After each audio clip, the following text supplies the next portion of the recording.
Hello there. What I thought I'd do this afternoon is to just show you a few of the things that are going on in the workshop at the moment. A bit of a snapshot into the life of a luthier. Hope you enjoy it. Cheers. One of the first stages of building Allen's steel string is to prepare the back and sides. Seems such a shame, such a waste. The rosewood that I've got here is 6mm thick at the moment, and I've got to take it down to about 2mm. So 2/3 of it is going to disappear as dust. Fortunately for me, I've got one of these drum sanders, incredibly accurate and takes a lot of the hard work out of preparing sides. So backs, fronts, anything. So here we go.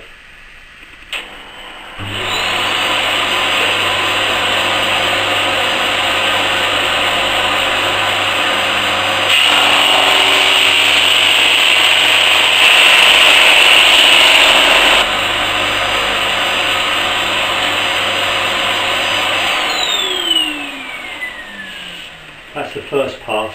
It's got to go through obviously a number of times to get it down to the thickness. But as you can appreciate, to try to plane this, it's not impossible. I've done it many times myself, but to try to plane this is really a hard slog, particularly onwards where you've got an interlocking grain. So I should be spending the next half hour or so putting all of this wood through the sander, and I'll show you the results later. Well, the rosewood back for Allen's guitar, that's gone through the sander now. That's about 4.5mm thick. So I need to prepare the join. When you look at the balls, you notice I've got out and in, outside and inside. The guitar's the back is book matched. So you've got a piece of wood like that. It's sawn down the middle, opens up like a book. And you want to try to make sure that the grain is as matched as possible. And if you'd sand off too much wood from this surface, then you don't have a matched pattern. It starts to go away from being book matched. So knowing which side is going to be the outside, I do the majority of thicknessing on this side. Side it's going to be on the inside, where obviously the book matching doesn't matter. When you see some factory guitars and the backs aren't book matched, it's simply because they throw the backs through the sander. They don't really care which way's up, which way's down. And when I look at this, I'm going to also decide which way round I'm going to join it. And I think I'm going to join it this way round, so there's this kind of interesting converging stripe. So I can imagine this stripe pointing up towards the head of the guitar. And the joining is done using a shooting board and my trusty old jack plane there. The idea of a shooting board is that you can put the piece of wood horizontal, the jack plane blade is then vertical, and you go along like so, and the plane doesn't wobble. So you can make sure that surface that's going to be joined is in the same plane all the way along. So that's what I'm going to do now.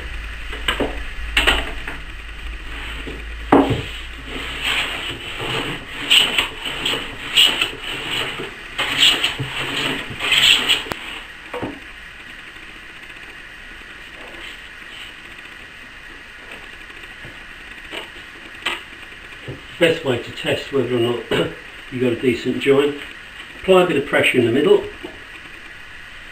make sure the gap closes up, and you can hear that end rubbing against itself. You can hear that end rubbing against itself.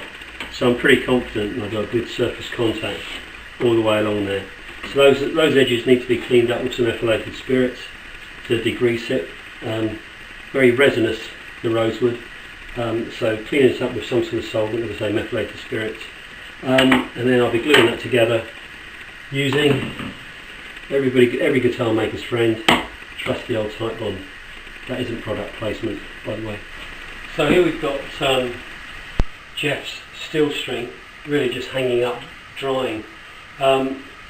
really pleased with the way this has come out so far. Engelmann spruce top, abalone rosette, well, abalone and Honduras rosewood. Let's take it for a look. And you can see this wonderful Honduras rosewood back and sides. So the back, sides and front in French polish. So waiting for that to harden off, and really the longer you can leave it the better.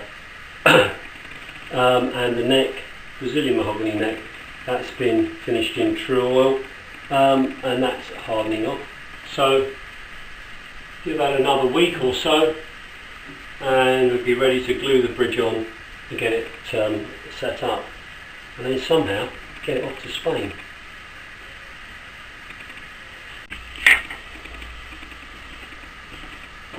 Over here, also drying, we've got Richard's mandolin.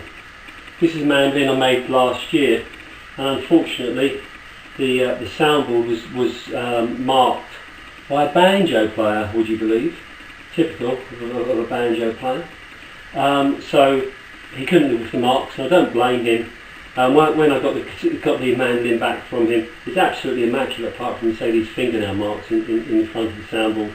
So I've sanded the soundboard down, and the whole thing has been French polished again, or say the soundboard. So again, we're waiting for that to harden off, and then we can get this back to him. Also over here, I've got some components of the standard mandolin. You may have seen it on the blog.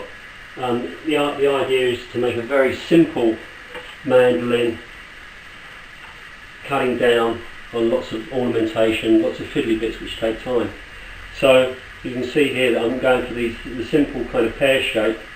The points that you see on my twin point mandolin take an incredible amount of time to actually produce. So this, by going for this kind of pear shape, saves me quite a few hours. But on saying that, I'm trying to keep the quality as high, and I'm using the construction techniques which I like. I'm using double thickness linings, for instance, still using those. With the back, I like to use this X bracing, which gives a nice curved dome to the back.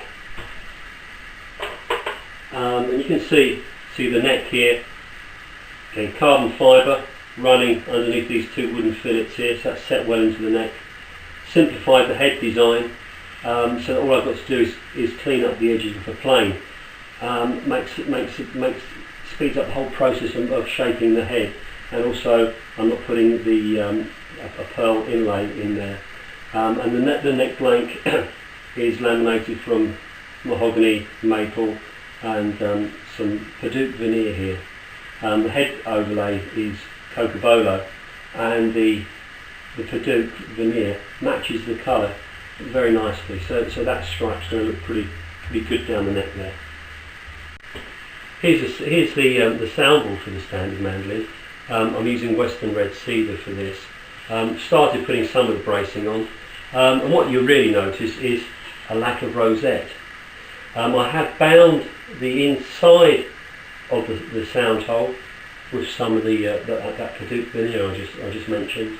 But again, the idea of not putting a rosette in is to save time, and that's probably a good day's work saved there, particularly if you use a pearl rosette, and that saving of time will be reflected in the price.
Well, that was the last job of the day, gluing together the back for Alan's guitar.